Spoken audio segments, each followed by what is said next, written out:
Welcome, everybody. My name is Susie Besecker. The slide says Suzanne, but I go by Susie. I am consider myself an amateur genealogist, but I work for Prince William County Schools as an instructional technology coach, and it is my job there to help people understand how to use the technology the school board has secured, and to help teachers implement technology into the curriculum on a daily basis. And right now, it's never a better time than now to be an instructional technology coach because we are getting all the attention right now. It's been interesting. It's been an interesting challenge, but teachers are definitely rising to it, and so are our students. So I'm very, very proud of what the county's been able to do. And today we're going to talk about targeting your ancestors and unleashing the power of Google. But first, I also want to tell you just a little bit more about myself. And you can probably tell a lot of things about me just from these images here. If I wanted you to know what my hobbies are, you can tell that I love to hike. I'm a technology person. I am a sewer. Some people call them sewists, or when you say sewer and you spell it out, it comes out as sewer, and it doesn't really look good. I'm also an amateur genealogist, as you can see by this little chart here. I'm an avid book reader, and I'm also a Prince William County Master Gardener, which is also near and dear to my heart. That's just a little bit about me. I've been doing a lot of these things for a long time. So one of the first things you need to understand, or should understand, is how Google works. And I am going to share this slide presentation with Kirk so he can email it out to you guys. It has all of my notes in it, and it also has a bunch of resources at the end. So you can take notes if you want to. My favorite note-taking place is Microsoft OneNote, which is a free app. It is a wonderful place to keep track of some of the research that you've done on your ancestors. And some of the things that you have found, like clippings. You can throw everything in there until you get it all organized or upload it to whatever that genealogy application is that you like to use. But what you need to know is this is a link right here about how does Google work, and it will take you to a page that will explain that. But we're not actually going to go to that one today. We're going to look through a couple of slides that I've set up here. The number of pages on the World Wide Web is an unbelievable number. As you can see on here, this is the size in billions. And today it is sitting at about 55, 58, 56 billion pages. But this is a real interesting chart because this is the middle of April when everybody shut down across the world. And you'll see that it was a 10 billion drop in the number of pages on the internet because businesses closed all over the globe due to the pandemic. I found this really, really telling. It's an amazing kind of thing to look at. And this is just in the last year. And this site right here, worldwidewebsize.com, is where you can go to see this at any time you want. And it will give you the 5 years, 2 years, and these were not working. These were broken links, so I chose to show you just this last year, but you can also see the last 3 months and the last month. There was a time when, just a few years ago, when I did this before, I think I may have, did I skip a slide? No, I didn't, I'm sorry. Just 3 years ago, that slide showed that there were three what is going on with my thing here? Hang on one second. Let me go back one. I'm sorry. So just 3 years ago, this slide would show that the World Wide Web had 30 trillion pages, and now it claims only 56 billion, down from 65 prior to April of this year, when you can surmise it's from COVID.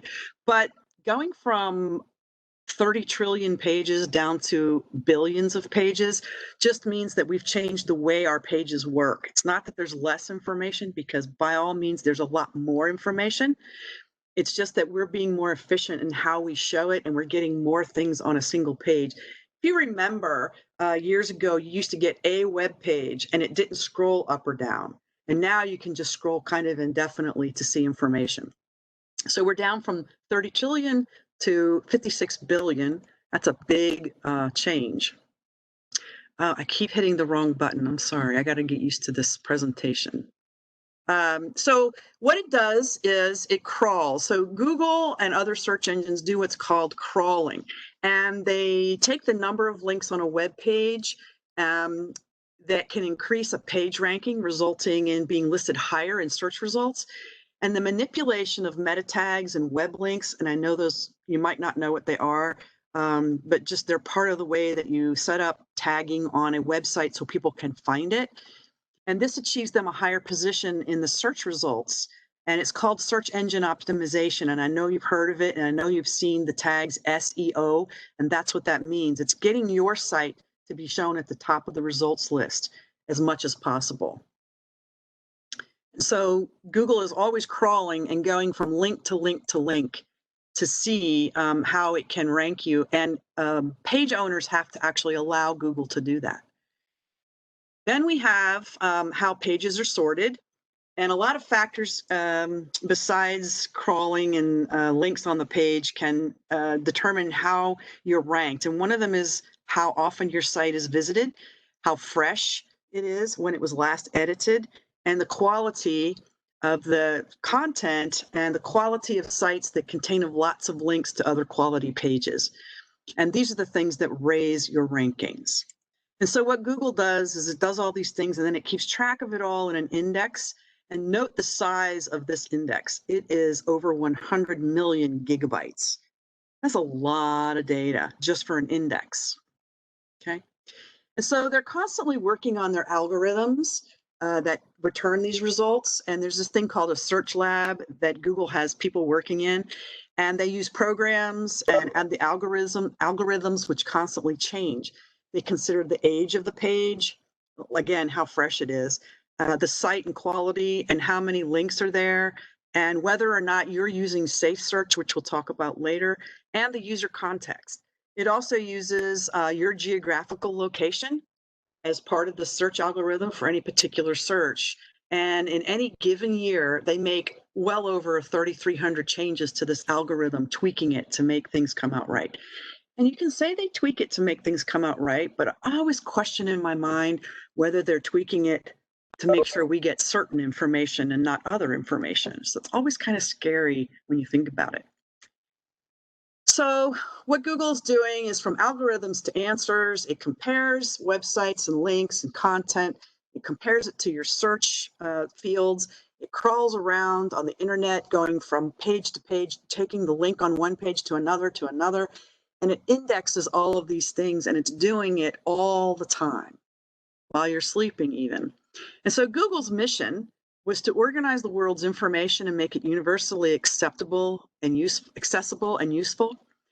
So all of these things you wonder, while those words, the genealogy, ancestors, and vital records are not spelled out in Google's mission, the words information, organize, and universally acceptable and accessible and useful definitely pertain to genealogy.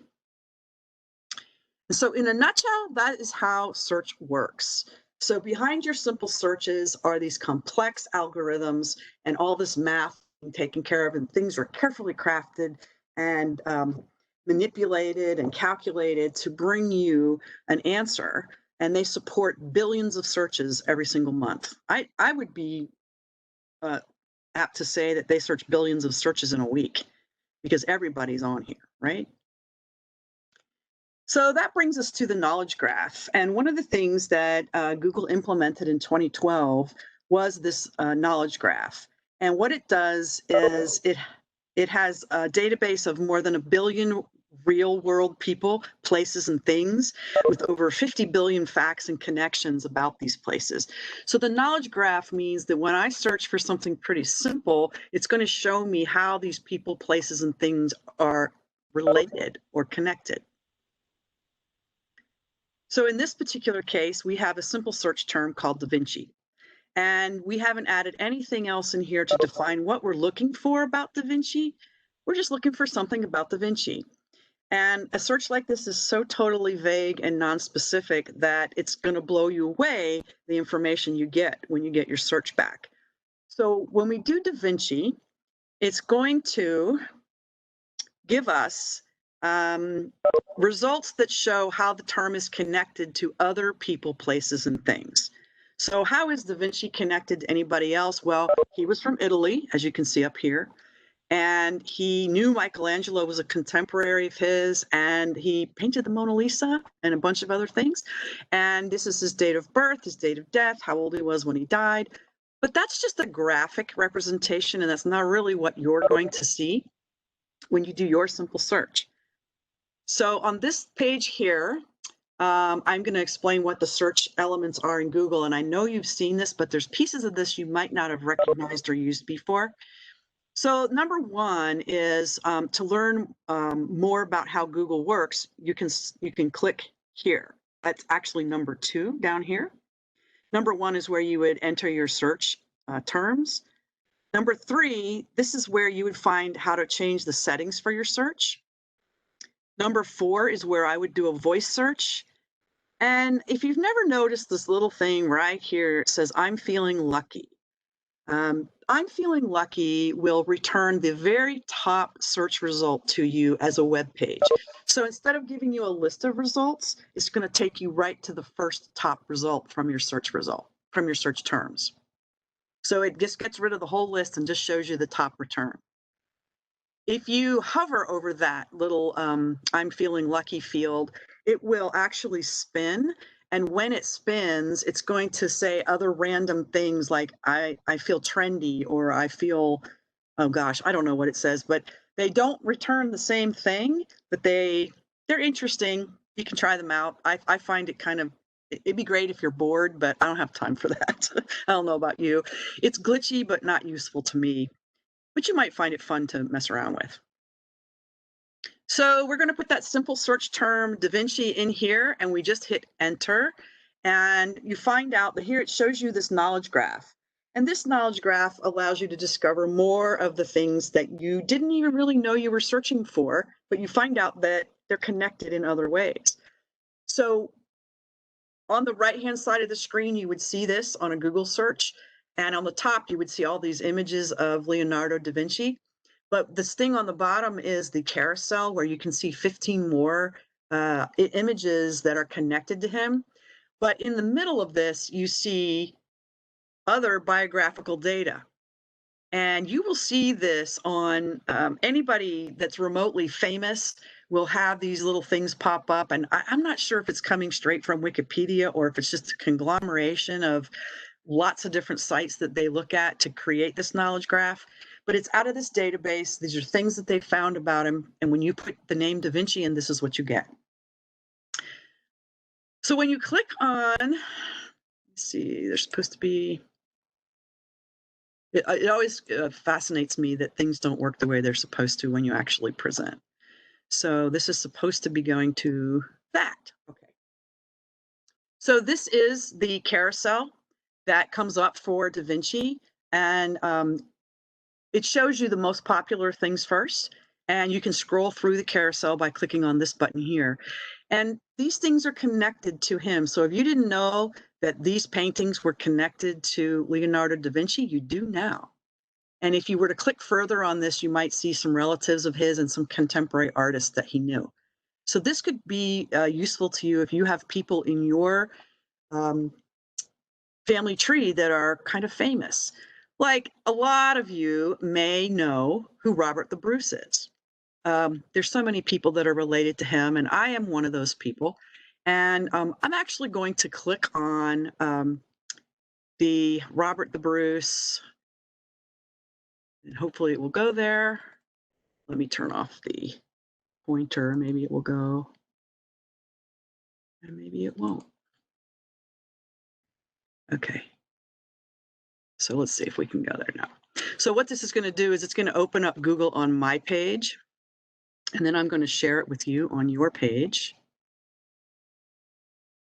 I'm going to drag this over. Hopefully it will show up. Can you guys see that?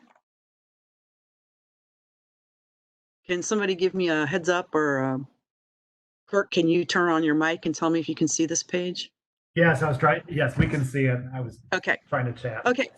Well, we work with Zoom in the schools, and sometimes when you drag a page on top, it doesn't show. Okay, so this is the knowledge graph on the right-hand side for Robert the Bruce. And you can see here that it's giving me the same kind of things we saw for Leonardo. But these are people that I'm interested in. It's showing me his spouse, her dates of birth and death and their marriage, their children, his siblings, where he's buried, where he was born, and where he died. And this is just right here in the knowledge graph. You can actually share this with other people by clicking the share button up here. There are images of the person or the place or the thing, if you're searching for those, that will show on the top. And here's the carousel for him. And when I click on that, you see this whole page just about Robert the Bruce. Okay, and now you see, okay, he's related to this guy, William Wallace. Who the heck was he? Here's Edward I, David II, and all these people that I may or may not have in my family tree. Okay, so this might be extremely helpful to you to look at the knowledge graph. Let me see if I can get back to, I'm gonna minimize that. Come back here. Okay. All right. So that is a link for you if you choose to use that just to test out the carousel and the knowledge graph when you get this presentation. So we're going to talk now about the basic search and the keywords and the settings that you would use for that. And the keywords for genealogy would include people, places, dates, and events. So when you're doing a Google query, you can see here that if I just put in the last name Schaus, I get 439,000 results. If I add a word, family, it drops 7,000 of those off. And if I add Ohio, 88,000, 9,000, that's a great number, Suze, but it's probably 88,900, sorry.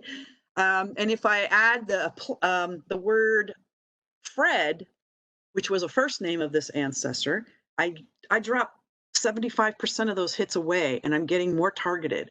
But if I go all the way down to the bottom and I put his name in parentheses and an asterisk in the center, meaning there's a word in there, I get 2 hits. And I can guarantee you that is my grandfather. Okay. And if I were to look at that, I would know who he was. I don't know about you guys, but at lunchtime, I don't have time to go through 439,000 results. Maybe you do have that kind of time, but I know I don't. So it's really helpful to use these search terms, and we're going to talk about how you do more of the same. So one thing to know, and it's very important, is that comparisons are case insensitive. That means it doesn't matter if you type your search terms in all lowercase or if you mix it up. So don't waste your time hitting the cap lock key or hitting the shift key when you're typing names or places or things, because Google doesn't care. It's not going to notice the sensitivity of the letters that you're typing. Notice that all the search results are the exact same number, no matter how I typed it. Now, if you misspell it, that's quite a different thing, and we're going to talk about that. What a difference an and makes, right? So here we have a query where we have Schaus Family, Ohio. And the first line of this is actually looking for all websites that contain the word Schaus, all websites that contain the word family, all websites that contain the word Ohio, and it adds them all together and you get 796,000 results. When I take that out and say, I want you to tell me all the websites that have the name Schaus, the word family, and the word Ohio, all in the same site, then I'm getting closer, but I'm still pretty far out there. But I am getting a little closer, okay? I have not had consistent results using and not using and as a part of my search term because sometimes the algorithm changes and you may find that you search for Schaus and family and Ohio and get 155,000, and you do it again 5 minutes later and it gives you 135,000. So it's very interesting how that changes up. Okay, so giving me an and, this is kind of a graphical representation that if I look for all 4 of my terms, Schaus, Fred, Ohio, and genealogy, without the word and in between them, I get 147,000 pages. If I put the word and between all of those, it means the page has to have all of those words. I still get 30,000 pages. Still a lot, and we're not getting very close to our target, are we? So this search indicates the sites that have all 4, the 30,000, right? So we're going to move on and say that less is more is less, more or less. What I mean by this is that when I say less is more, when you use fewer search terms, you get far more results. As you can see here in just using one word Schaus and how many results I'm getting. When I add more search terms, I get fewer results. So less is more, right? So less would be more. Then if I say more is less, I mean the more search terms you can put in there, the fewer hits you're going to get and the more targeted your results will be. So I hope that makes sense, that less is more is less, more or less. Okay, position matters. This is very interesting, and a lot of people don't know this, but Google and any other search engine will use your first search term as the most important term to you. So what you'll need to do is put your most important terms first. So if I put Ohio first, Toledo, Fred, Schaus, you see I get 37,800 results. But if I change the wording order, it gets smaller and smaller and smaller, okay?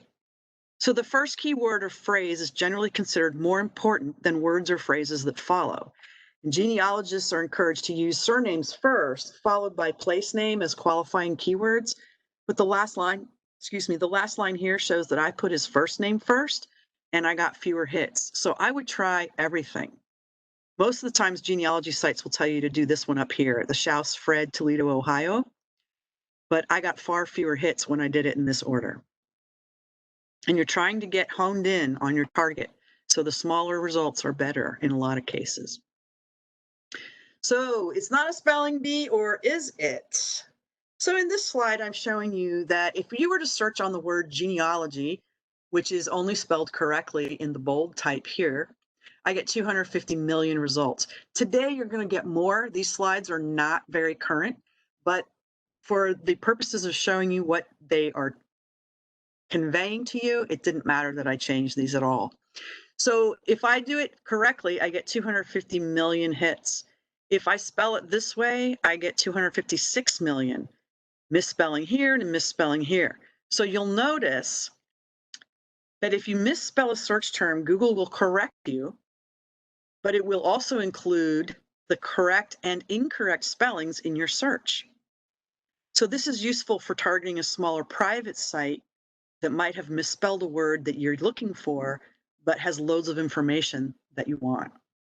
So let's say on a site they spelled Schaus, S-C-H-A-U-S, and I'm spelling it S-C-H-A-U-S-S.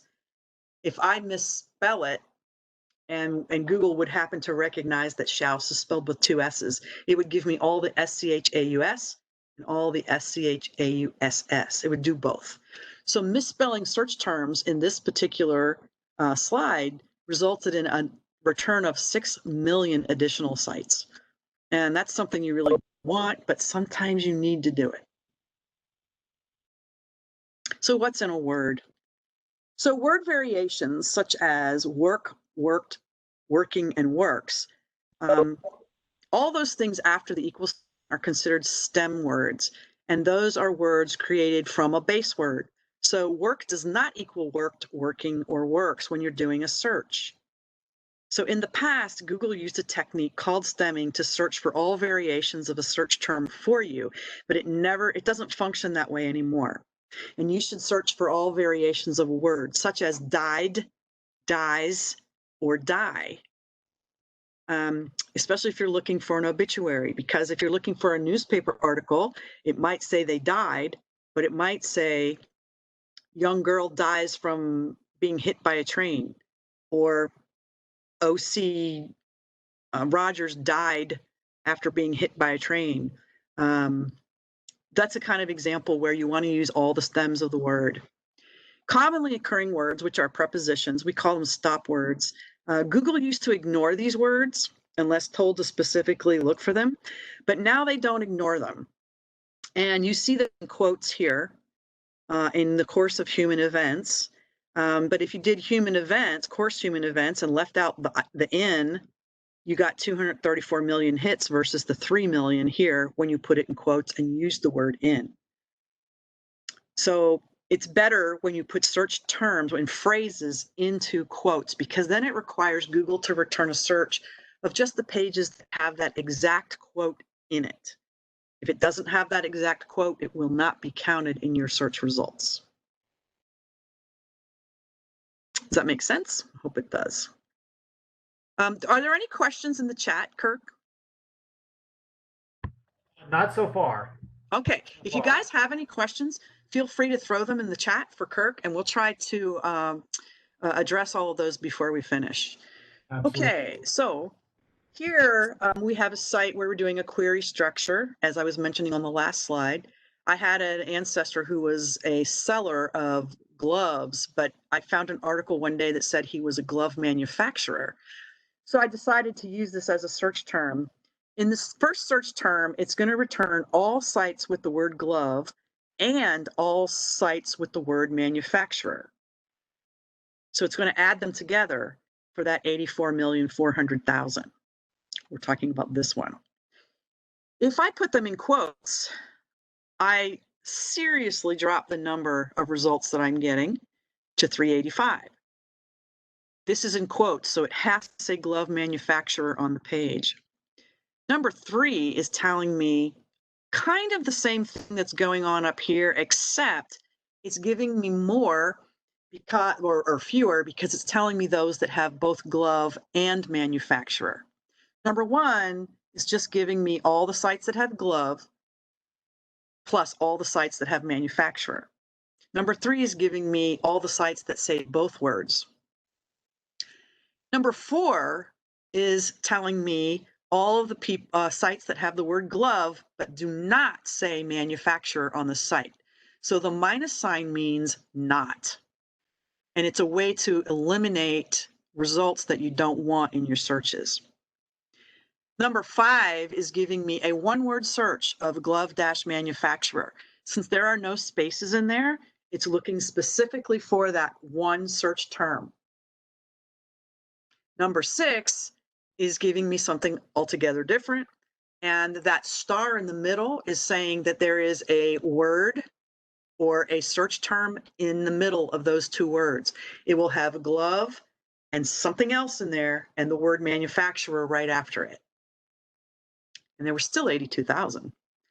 And then number 7 is giving me all the sites that have either glove or manufacturer, and all the sites with both. So if it has glove in it and it has manufacturer in it, it's probably going to get counted 2 times, maybe 3 times. I think it's coming in 3 times if you look at this 84 million up here.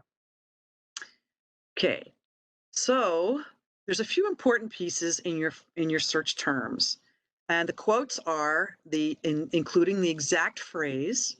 So if I searched quote Fred Schaus quote, the site has to have that in it. If I use the word or, it will give me Fred Schaus or Frederick Schaus or Schaus Fred. I will get every site back that has any of those 3 terms. And notice that or can be replaced with that line symbol. I'm not sure what that's called, but on your keyboard, it is found as a shift backslash that's underneath the backspace key. The minus sign means do not include this term in the search. So if I was looking for my grandfather, Fred Schaus, I kept getting hits from somebody that was an artist or a baseball player, and this was not what I was looking for. So to eliminate those searches in my results, I put Fred Schaus in quotes and put a minus artist so that it excluded the artist returns. The word not as an excluder does not work. Okay, some of you guys might know or be familiar with Boolean operators, and that's what these things are called. And in programming, you can use the word not in a lot of programming languages as a Boolean operator, but you cannot use it for searching. So if you don't want something, it's minus. And on the bottom, you have the word and. It means you must include all of the words in your search returns. You'll notice that I put using quote plus quote down there. It means using a plus sign. If you look that up in Google, you're going to find out that Google says that doesn't work anymore. I'm telling you that it still does, and I would try it. It's supposed to allow you to include stop words, but you don't really need to use those. But it appears sometimes that when you use a plus sign, it works to filter out more of your search results. But it's really hard to find out how the algorithms and programs are interpreting the plus sign and its presence in your search field. I would just say try it out because you might find something that is missing otherwise. Then we have something called wildcards.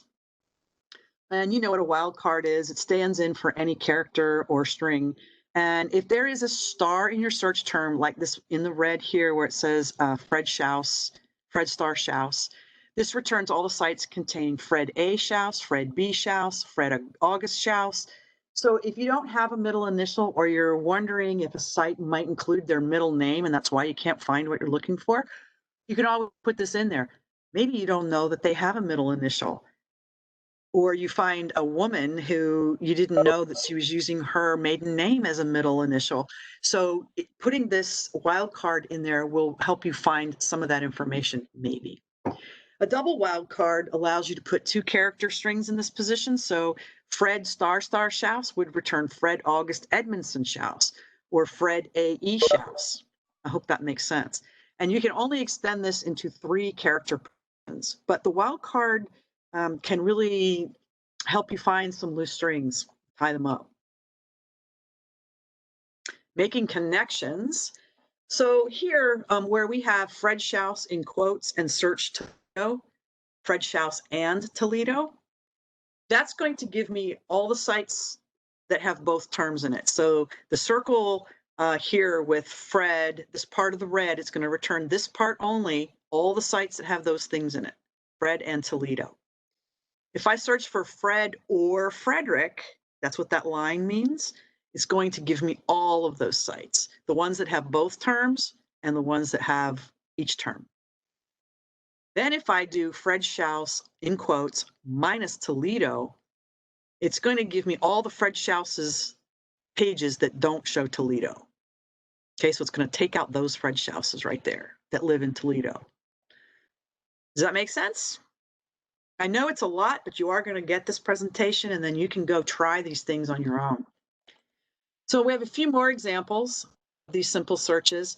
So here I have Fred Schaus in quotes and Toledo or Cleveland. Notice that these Boolean operators such as and or are in uppercase. You do need to uppercase those. You don't have to uppercase anything else in your spellings. Okay, so in here we have Fred Schaus and Toledo or Cleveland. So that's going to give me all the Fred Schauses that mention Toledo and all the Fred Schauses that also mention Cleveland. This is not asking me for Fred Schauses that have Toledo and Cleveland. It's Fred Schaus and Toledo or Fred Schaus and Cleveland. Down here, Fred Schaus and Winchester minus Virginia is going to give me all the sites that say Fred Schaus and Winchester, but do not mention Virginia. So this would be Fred Schaus and, somebody carrying a Winchester gun, I would suppose, because is there a Winchester anywhere else? Then down here, here's a fun one, Ferris minus Wheel minus Amusement minus Bueller. I had to look for somebody whose last name was Ferris. And all I got was Ferris Wheel, Ferris Amusement, and Ferris Bueller. So to get rid of those results and eliminate those sites that might be overly popular or trendy, you put in those minus signs. So this is going to give me all of the Ferrises that do not mention Ferris Wheel, Ferris Amusement, or Ferris Bueller. It can't have any of those last 3 terms in the search. That becomes very, very helpful when you're looking for somebody and you know they're not a dancer and you keep getting returns back for somebody who's dancing. So you just say minus dancing, dancer, dances, and you'll get different results. Okay, the tilde symbol. Google will tell you that the tilde symbol is not being used anymore, but I'm able to use this and get better results. So it's still out there. They're just not claiming it, but it does still work. So the tilde is to the left of the number 1 on your keyboard, and it is a shift key. So you would have to hit shift to get the tilde, just like any of the upper top characters on the numbers. So what this does is it gives you synonyms for the word that follows the tilde. So if I was looking for Edmondson, who was a manufacturer or something like that, the tilde symbol would return to me words like industry, supply, enterprise, that kind of thing. So, Susie, yes. I do have a question. Someone Okay. wants to know, I think I know the answer to this, but are these shortcuts universal to other web browsers, or like Bing or DuckDuckGo, or are these pretty specific to Google? That is a super good question. I would not say that these are specific to Google. However, other search engines may interpret them a little differently, but I believe they're all using the same ones, but their algorithms are different. Okay. So I would try them and see if you get the same kind of hits back or different information using Bing versus Chrome, Google Chrome. I'm sorry, Google search, or something like Yahoo. We're going to talk about that as we get further in. I'm going to talk about different search engines. Great. But do try the tilde. It's kind of a fun thing to use, especially if you had, say, for instance, somebody who in your ancestry was some kind of related to the church and you didn't know if it was a minister, a deacon, or a priest. You could put tilde minister in there and you'll probably get back priest and deacon and all those kinds of things. So this is how we part the C's. You can go all the way down to a search like this, and I got down to 8 results from doing a search that was in quotes, Fred Starr Schaus, quote, or quote, Frederick Starr Schaus, quote, minus artist, minus baseball, and anything that had to do with aviation. And notice this would have been a sort of a stemming word, wouldn't it? So instead of using all the stem words such as died, dies, die, you might put DIE star, and it would give you all the results that were DIE, DIES, DIED. That's shown right here. So he was an aviator, and I wanted to search for anything that had to do with aviation and his name. So I have, give me either Fred Schaus, Frederick Schaus, either one of those, but I don't want any artists or baseball people or articles, and he has to be an aviator. And I got 8 results. So this is learning how to do these simple searches can be really beneficial to your genealogy research. So we're going to talk about the search settings because this is going to make a difference to what you're doing and where you're searching. But I wanted to show you where you actually find the settings in your search. So on here, the first thing you would do is put something in the search term and hit enter. And after you do that, all of these little menu bars show up. And one of them is settings. And when you click on settings, there's a search setting, and there's also advanced search. And we are going to talk about both of those. So right now, we're going to talk about search settings in a minute. So what do my results mean? So you're going to get a lot of returns back. And if your search, like if you were to search on Ellis Island, you're going to get thousands and thousands and millions of returns because all it has to be is about Ellis Island. It could be about New York. It could be about anybody who emigrated through Ellis Island. And there's millions and millions and millions of pages out there with Ellis Island mentioned on them. Okay, so what we need to do is we actually need to dig deeper. And we're going to do that with some other search terms. Okay, so the first thing I want to talk to you about is using the search term in title. Okay, we use it to find websites that include your search words in the page title. not necessarily in the text, but if the title is this, it's going to be in the text also. So we would type in title, and I don't know if you can see it, there's a colon there. And I'm looking here for Fred Schaus in quotes, who is not an aviator. And this gave me back all these titles. These are the web titles, okay? And you can see his name is in here. It did not find anything with aviator because I told it not to. So these are just Fred Schaus's in the title. And some of these smaller web pages, and even some of you may have created web pages about your ancestry research and about people in your ancestry. And if you've titled the page with a tag that has their name in it, or it's in the title, they're going to be able to find it by looking in title, and it's going to come back with all these web pages. So that's a nice thing to try searching. In here, I've done trying to find some information about genealogy. I want to make sure that the website says genealogy and contains a glossary.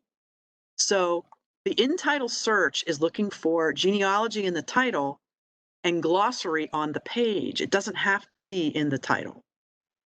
Okay.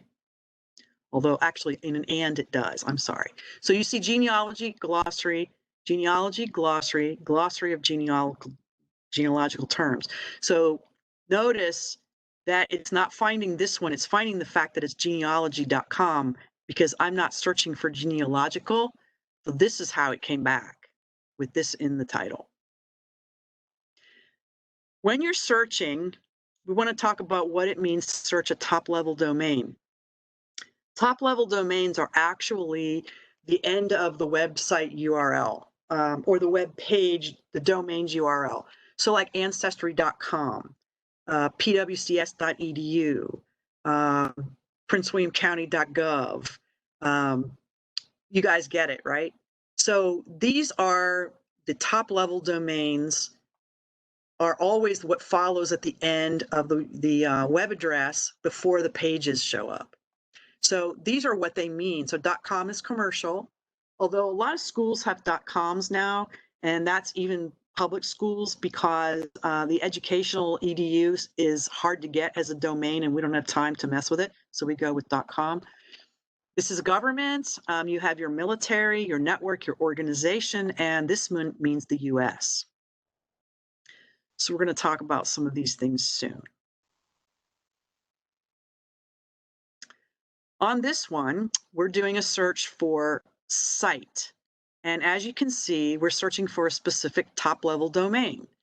And I'm searching here for site:.gov. And before that, I'm going to put the name I'm looking for, because I'm looking for Schaus on the sites that end with .gov. And this is my date range. So a date range can be, or a range of numbers, is done by typing the number, 2 periods, and another number. So this search is looking for the name Schaus on any government site that mentions the date range between 1900 to 1940. And I've color-coded this, and I think you can see Schaus. You can see I'm looking for this search term is found here, here, here, and here, and also here. The site, which is .gov, you can see the web URL here, .gov, .gov, .gov, and the date ranges follow in the green. So this is very useful when you're looking for information from a particular time on the internet.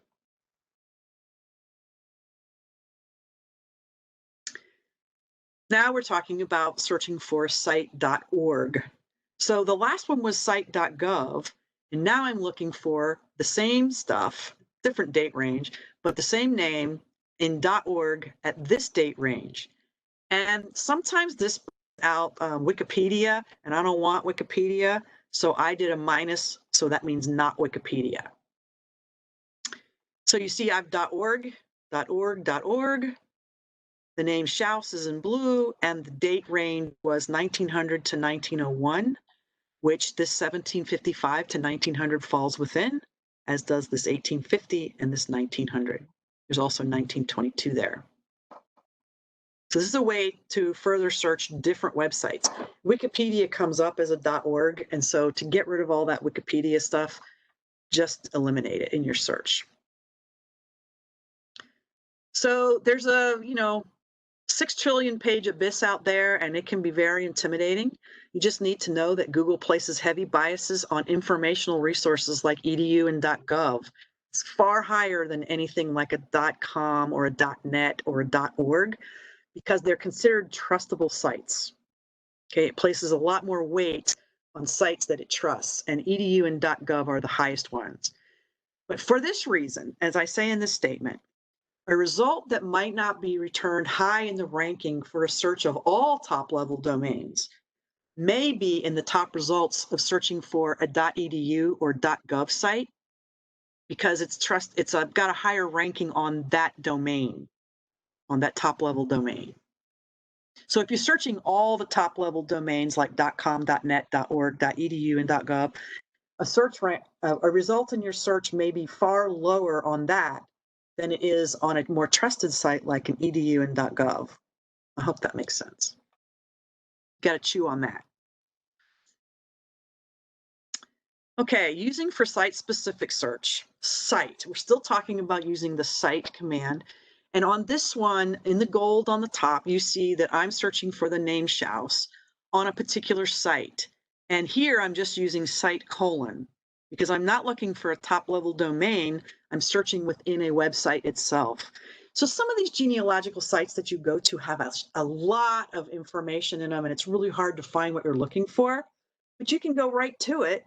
If I'm looking for the name Schaus and I want to search on this site, I'm not going to waste my time flipping through all their pages and looking for it and clicking this link and that link. I want to know exactly where it is on this site. So this search returned these 3 top results.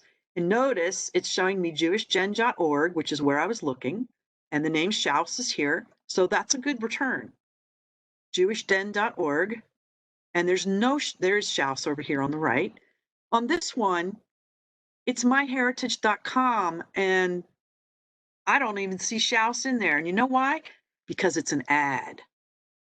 So these are paid advertisements that are going to show up when they think that you're searching for genealogy. So it has surmised that I'm looking for genealogy information because I'm searching a jewishgen.org site.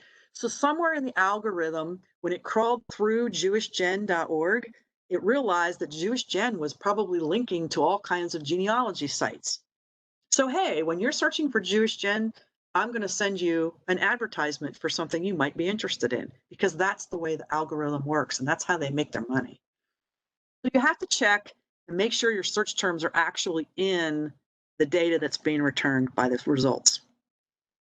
So let's talk country codes. There's a lot of different country codes. Of course, there's one for every country, right? So the top one for us is USA, and you're always going to be searching in USA unless you change that to something else. So if you want to search for your family in France, you can do a cite : .fr. So it's only going to give you returns from France. Okay, so you can actually do that. If you don't speak French, we got that covered too. So all these are some of the top 10 that get searched, I guess, or just the top 10 that I gave you. I don't remember, but here's some codes. But down here is the link to the world standards, and it'll give you all the top level domains for any country in the world. So you have that now at your fingertips. So this next slide talks about how I'm searching for the name Schaus, cite : .de, which turns out to be the site for Germany. You would think it was Denmark, wouldn't you? But it's actually Germany.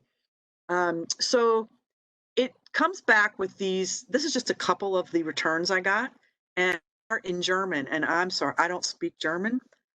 Sometimes I think I don't even speak English, but I don't have to worry about translating this because this pops up automatically when you're using Google. I don't know if it will do it if you're using any other search engine, but it recognizes that it's German, and it's asking me, do I want it in English? And all I have to do is click that on English, and I get, and see here it says no problem if you can't read German, but I clicked it and it translated this Institute for Informatik, FB Informatik, and you guys can do your own German accent, but it was postal address for this professor at the science department at this school.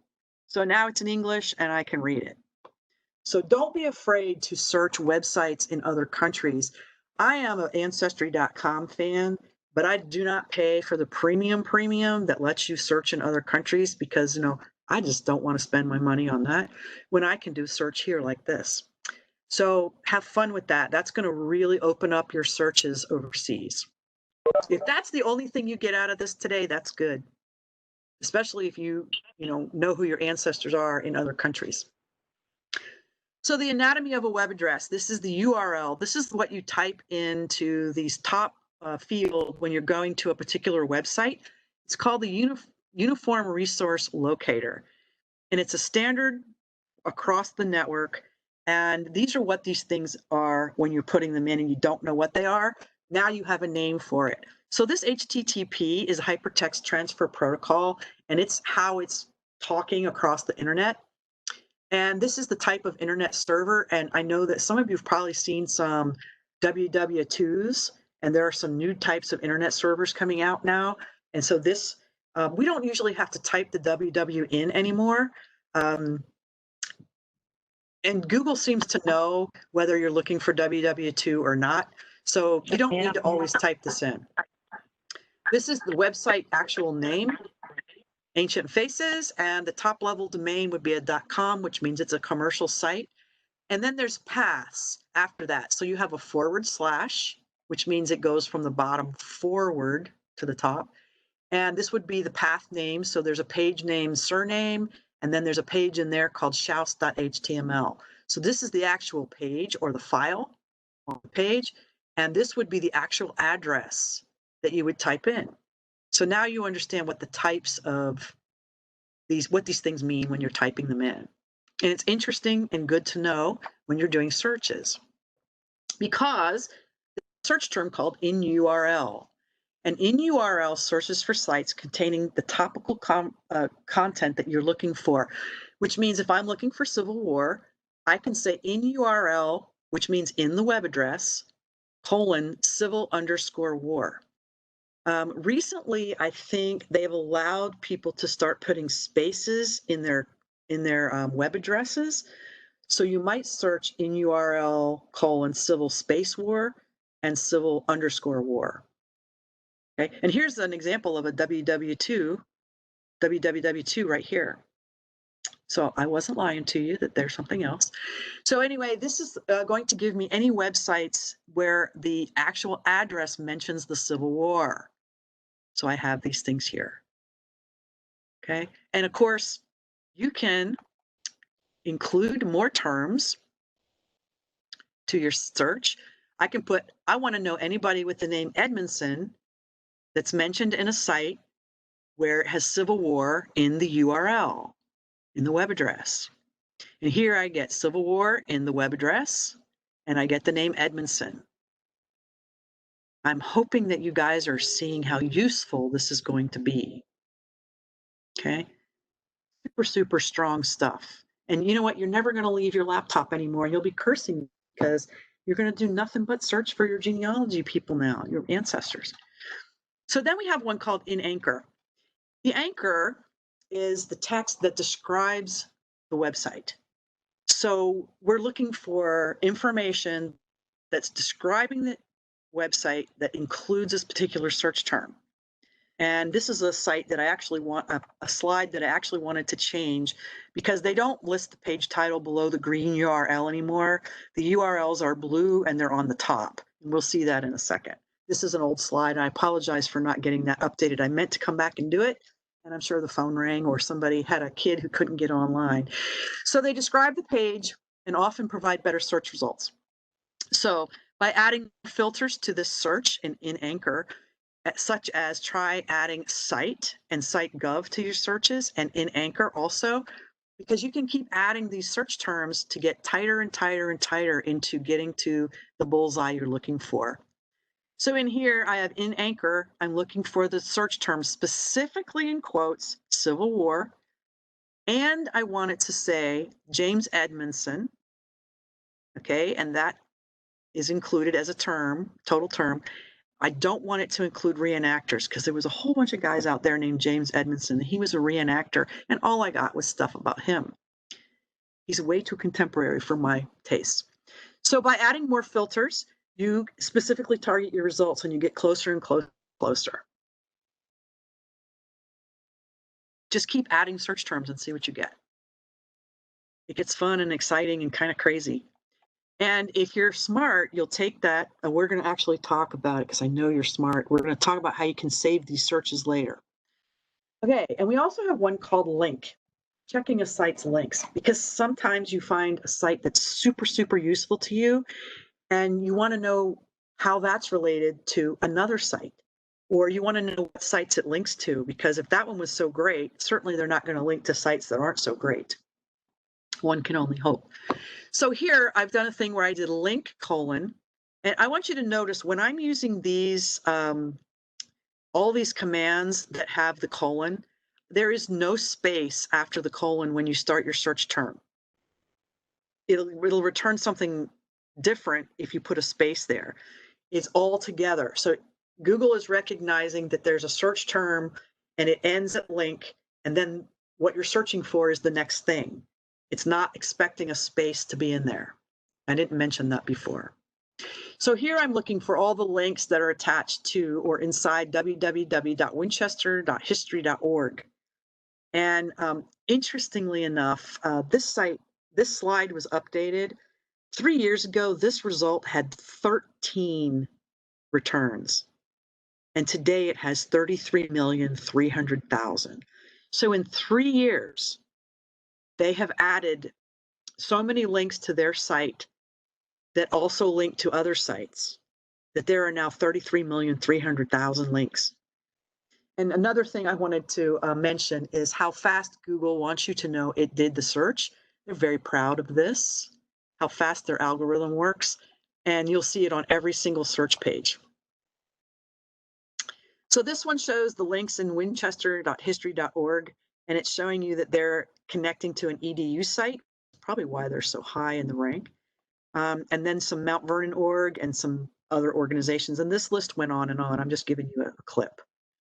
So 3 years ago, 13 results. This year, 33,300,000. Oh, how the algorithms have changed. Okay, so another one is related. So I'm going to type in related, and I put a colon, and I put genealogytrails.com, which is a website about genealogy.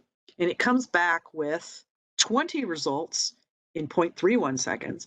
And you can see that they're all related to genealogy. You don't have to put a website in here for related. It can just be a search term, and it gives you more things. So you have a million ways to search. You're going to be cursing me. You won't ever go to bed. You're just going to search all the time. Be the wee hours of the morning, you'll be cussing me out.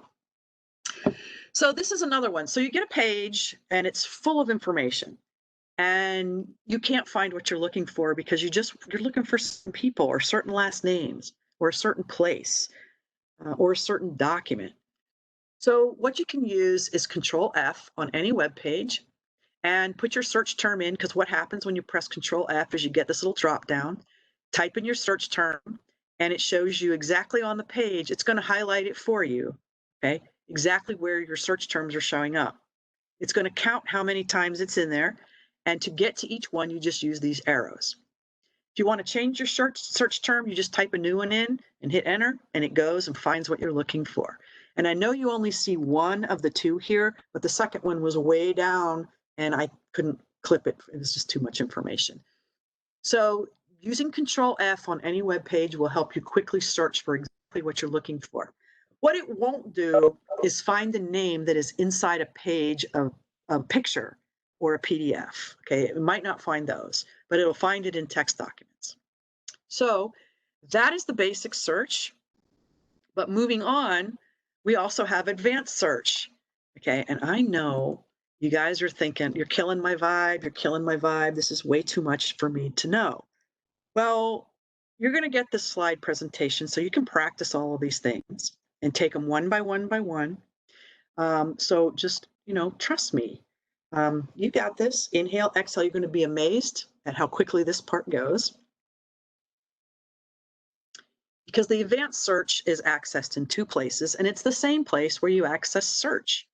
So once you've done a search, these little things come up underneath as menu items, and settings will show you search settings and advanced settings. And guess where else it is? The same place settings was before, at the bottom of your screen, clicking settings and clicking on advanced search. But you know what? You already know this stuff now, because all this is doing is showing you a form to fill out of all the things I just told you. So if you're not sure how to type the search in, you can always go to the advanced search and type in your terms here. So what you have here is it says all these words. And here's your example on the right. So I could put in Fred, Schaus, Ohio, aviator, right? The next one is this exact phrase. Well, guess what? That's the one in quotes. You already know how to do that. Or any of these words. This is when you use the word or, right? So give me regiment or cavalry or battalion or any site that has all three or two of the three. You already know how to do that.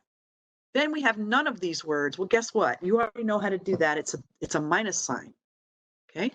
And then here's your date range. I'm putting in a date range here, 1860 to 1866, but you already knew how to do that because we showed you that. So all this is making it super, super simple for you. It says it's advanced search, but you already know how to do it because you're that cool. But you can also find pages that are similar, link to a URL because you already know how to do this. You can search pages you've already visited. You can use the operators in the search box, or you can customize your search settings. So there's another piece to this page, and I can only show you, oh wait, where'd it go? Hold on, let me go back one slide. I got to click here. It's not coming up. There is a section underneath this that gives you even more search results, and I don't know why it's not coming up. This slide is, it's a really big slideshow, and I think it's getting very confused. But anyway, there's another piece that pops up, and it just shows you the bottom part of the field, and it just has more things like language, region, which is what country you want to search in, things like that. So the next thing is Google's voice search, which you probably already know how to do because you can do Google voice search anywhere on any device. As long as you can see the microphone, you can do a search with your voice instead. Now, I don't know, because I don't use this for genealogy, you can test it out. I don't know if it will allow you to say, quote, Fred, Schaus, quote, or I don't know if it'll do that, but you can try it out. So you can do your searches even faster if you just want to speak them out versus type them out. Now, this is where you're going to find out whether you have an accent. Okay. I found out I had one when I was saying some word and it kept typing it totally wrong. And I'm like, I don't sound like that. And somebody said, oh, yes, you do. So if you have an accent, it's going to come out when you do Google search by voice. So have fun with that one. It's kind of funny to try. This is my all-time favorite thing, is searching Google Books. I found so much information about my family members doing Google book searching in places that I would have never looked for them. So this is an incredible resource, and it's gotten nothing but better in the last 3 years. These are all fresh slides for you. And I was amazed at what I was finding in here that was so much easier than it used to be. So when you do a search term, so I put in the word, the last name Edmondson, and notice it's in all caps, but it doesn't matter. Could be lowercase, could be all kinds of discombobulated letters. I search for it. After I hit the search term, put the search term in and hit enter, then I get the menu items below. One of the menu items below is more, and the one you want is books. It's an incredible thing. It's an incredible thing. It's just one of my favorite parts of Google searching. So when you do this, you also can, after you're in books, you'll get this tool over here. When you click on tools, you can click more menu items. And really all this is doing is nesting your searching. Instead of having that big form to fill out, it's just asking you where you exactly want to search instead of giving you those fields to fill in. So I'm searching in any books. because I'm doing a very broad search, but as you get even tighter and tighter in your searching, you might see that you have want to search Google eBooks because a lot of them are free. This drop down gives you newspapers and things like that. We're going to talk about it later. This will allow you to search by a time, and this will give you searching by relevance, and the other one, I can't remember off the top of my head what it is, but I think I show you later. So here I'm searching in any books for the term Edmondson. And okay, here we go. Documents. It does books, magazines, and newspapers. Okay, and the time, it gives you the 21st century, or you can do a custom range. It gives you all of these choices. And the relevance is by relevance or by date. And for me, I think it was by date was the, actually, it depends on what you're searching for, whether you want relevance or by date. So I don't think I picked anything in these except for books. And I got this return. And I know it's kind of hard to see because I wanted you to see that to get out of it, there's this exit button to go back. Okay. And I did a search inside the book for Edmondson, and I got all of these returns, and it's telling me the page number. And I clicked on this one, and it highlighted for me everywhere that search term showed up. It's an incredible tool. It's unbelievable. And there's so many resources online now that you can search in. And on this page, you'll see, here's the number of pages in this resource. I am on page 774, which is right here, and I could move that slider. I can return to page 1. I can move through page by page here, or I can simply use the slider here to move through all the returns that I got. This is the most exciting, I think, thing of all, because all of the books that are in the public domain that are now being digitized are searchable. And instead of going to that one library across the country and finding that one book that you really wanted to see, you can actually find a lot of them online. So these buttons at the top, the yellow ones, some books are in the let me just say, this one is a free ebook. And by viewing this, it's actually being put in my Google library of books automatically. And this is the hits that we got. The tools across the top are showing, this would be the index. So it would show me the front index of the book. It changes the size of the readable text. Maybe I should have done that so that you guys could have seen it better. And it gives me help. And it gives me this search button, and it also allows me to bookmark this page if I want to for later use. So one of the things you can do is you can clip these articles and put them in your OneNote for that person or that family. I highly recommend, again, using Microsoft OneNote because you can save everything in there and it's searchable. And you can tab it, you can do all kinds of crazy stuff with OneNote. And there's lots of tutorials to learn it for free, and it's a free package. It will keep you organized until you get your stuff in a an application. I can't stress that one enough. Microsoft OneNote. So you can clip this and you can save it in your OneNote, or you can upload it to your genealogy site. And you can use snipping tools like the one that comes with Windows. It's called Snip and Sketch now. Or you can use what I've used for most of these slides today. It was called Snip and Sketch. I'm sorry, TechSmith's Snagit. It costs $40 or $50 a year to use it. Actually, I think they are a purchase only, and you can choose to upgrade. They give you a year's worth of upgrades, and then after that, you would have to buy upgrades, but you can continue to use the old one as long as they support it. So you can translate, copy, bookmark pages, look up words, take your notes, and clip everything and put it in your OneNote. Other things you can do inside this book include all of these things here. Okay, so if you just wanted to copy and paste this into your OneNote, you could do that. You can actually annotate this book yourself by adding notes. So you can actually kind of write your own notes in here, and it keeps them for you in Google Books. It's unbelievable. And I don't know if I mentioned it, but to get to books, you go to books.google.com. If you want to go straight there to your books, if you're searching, you can just go to books. But if you want to just go look at the books that you've saved, it would be books.google.com. Okay, we are getting there. So Google Alerts, I was telling you earlier, you could save your searches, and this is how you would do it. To get to alerts, you would go to alerts.google.com. Makes perfect sense. And what you find when you go in there is something like this. So if I wanted to save a site that I did, you can actually save it by scrolling down and saving it. But I'm putting in my search terms here, and I'm telling it how often I want it to search. It can be every day, it can be once a month, it can be whatever term.